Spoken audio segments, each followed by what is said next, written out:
Ang pamagat ng ating kwento ay Si Makoy Matching at ang mga langgam. Ito ay isinulat ni Mariver C. Mangulabnan at iginuhit ni Lorilyn C. Fajardo. Sa kagubatan, kung saan maraming hayop ang naninirahan, ay mayroong isang malaking matching na mahilig paglaruan at gawing katatawanan ang mga kasama nitong hayop, lalo na ang mga mas maliliit sa kanya. Siya si Makoy. Masakit itong magsalita sa iba at tiyak na kapag natipuhan ka ay gagawin kang katatawanan. Kahit sinong makita nito ay may bansag siya at gagawa siya ng paraan para may mapagtawanan. Habang namamasyal at naghahanap ng makakain at mapag-iinteresan, ay nakita niya ang kuneho. Hoy, kuneho! Napalingon ng kuneho na mababanaag ang takot sa mata. Napakalaki ng ngipin mo! Hindi ba yan napuputpot sa pagkagat mo?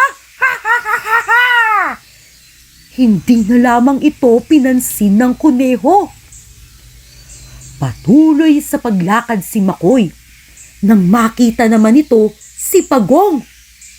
Pagong! Tingnan mo ko! Mabilis akong lumakad at hindi gaya mo pagkakupad-kupad! Ha ha ha ha ha! Habang pinapakita ang paglakad nito ng mabilis. Hindi pa ito nakontento ay agad na kinuha ng matsing si Pagong at ibinaliktad ito. Habang tumatawa ay pinaikot niya ito. Ha ha ha ha ha ha! Hilong-hilo si Pagong. Hinayaan niya itong nakabaliktad at patuloy na tumawa ng tumawa. Mahilig din itong magpalipat-lipat ng puno at kumain ng saging o anumang prutas sa kagubatan kahit hindi nito pagmamay-ari. Ngam, ngam, ngam, ngam, ngam, ngam, ngam, ngam. Pagkasarap-sarap naman ito at pagkatamis-tamis! Sabi ni Makoy habang nakatore sa puno at pinapangas ang bayabas. Walang magawa ang ibang hayop dahil natatakot ang mga ito na kantsawan at pagtawanan ni Makoy. Dahil kapag kinalaban nila ito, ay tiyak na mapapahiya sila sa buong kagubatan.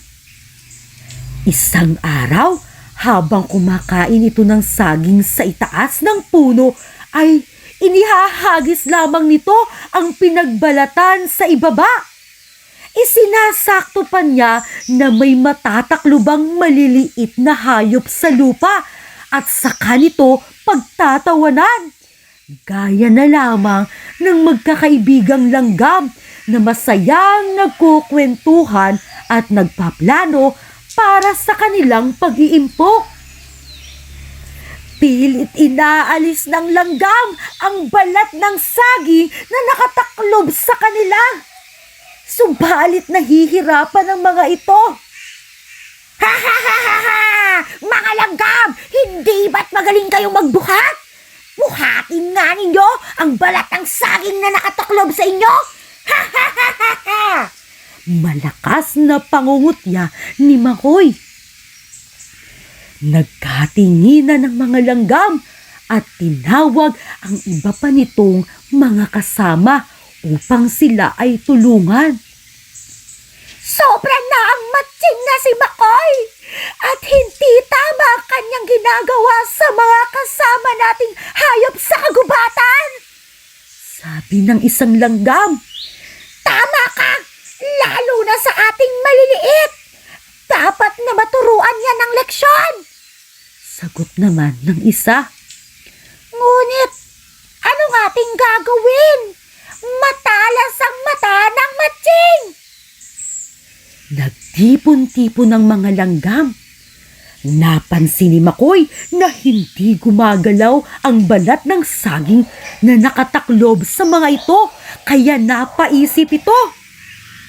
Ano mga langgam? Hindi ninyo kaya? Mabigat ba?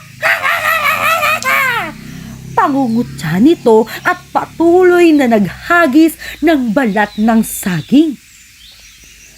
Sa kabusugan ay inantok ang Matching at nakatulog sa sanga ng puno. Hindi nito namalayan na unti-unting nakaalis sa pagkakataklob ang mga langgam. At ang mga ito ay dahan-dahang umakyat sa punong kinaroroonan ni Makoy Matching. Bumilang hanggang 3 ang leader ng mga langgam. 1, 2, 3! At sabay-sabay nilang kinagat si Makoy. Dahil dito ay nagising ang Matching. Kamot dito, kamot doon.